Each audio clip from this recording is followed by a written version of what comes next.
Hello everyone, it's Sean from Camp Potawatomi again. I have a special guest with me today. It's my wife Courtney from the Kendallville Public Library, and today we're going to learn about lake study. First, we're going to learn about what's in a lake, and Courtney has a nice story for you. Here's one of the fantastic books we have at the library, Who Lives in a Lake? It's a great question. There are lots of things that live in the lake, and our tadpole book is going to tell us. Who lives in a lake? Well, fish live in a lake. Lots of different types of fish. Clams live in a lake. Sometimes you can find shells on the shore.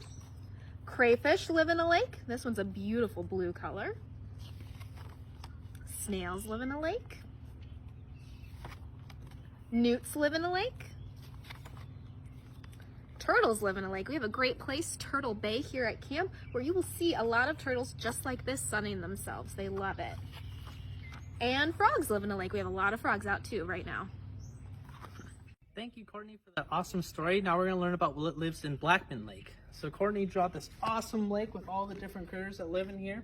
So we have a fish, a turtle, a water bug, a frog, a lily pad, as well as some seaweed. Now that we learned about what lives in our lake, we're going to learn about this cool, interesting word that we found out. Right here, the first word is benthic. Now, benthic means something that lives at the bottom. And for today, we're going to learn about something that lives at the bottom of the lake. And then we have this big long word. We're going to split it into two. First, it's macro, which can be seen by the naked eye or without a microscope. And invertebrate, which means it does not have a backbone. All right, so now what we're going to do is we're going to find some benthic macroinvertebrate down by the lake.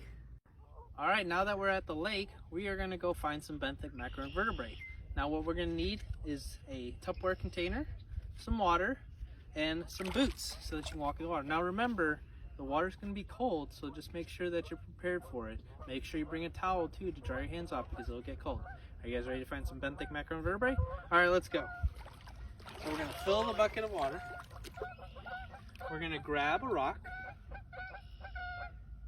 We're going to swirl it around in our bucket. And then we're going to remember we're going to place it back into the water so that other benthic macroinvertebrate can live in the water. And we're going to do this for a couple times until we find some benthic macroinvertebrate.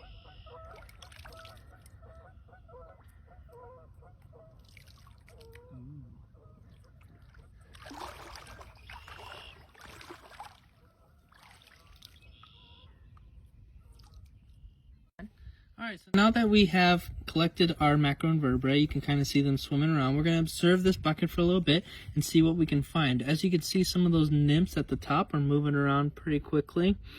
So you're going to see those, and then you might see some different invertebrate at the bottom as well. So go ahead and look around for a little bit.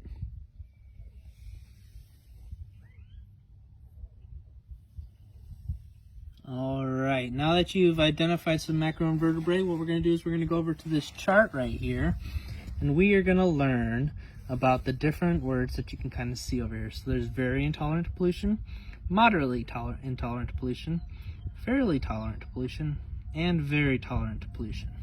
So what that means is you might have some friends that are allergic to peanuts, and when they're allergic to peanuts, they can't have peanuts.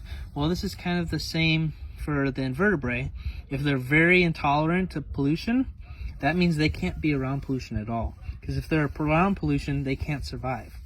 Now, if it's moderately intolerant, it means it can handle a little bit of pollution, but still, it's not going to survive if there's a lot of pollution. Now, if it's fairly tolerant to pollution, it's going to handle a little bit more, but still, it's not going to be all about living in pollution. It's not going to be living in a polluted lake.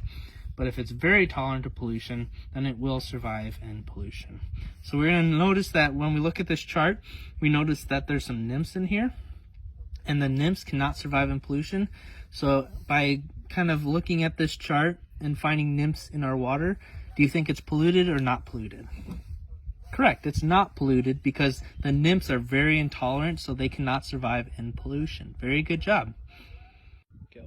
All right, so now that we've learned about benthic macroinvertebrates, we've learned that maybe they can be sometimes tricky to find. So if that you can't find your benthic macroinvertebrates in a lake near you, you can also do a lot of other cool water things, like this little guy. We've got a little boat that you can make, and you can float in your lake, you could float it in your bathtub or your kitchen sink. So let's go make one.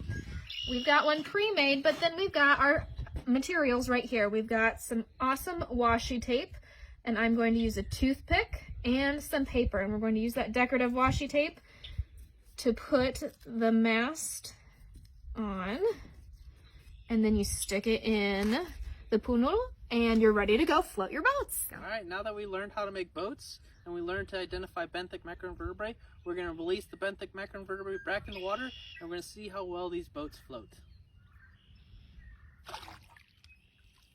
Here we go. Look at them go.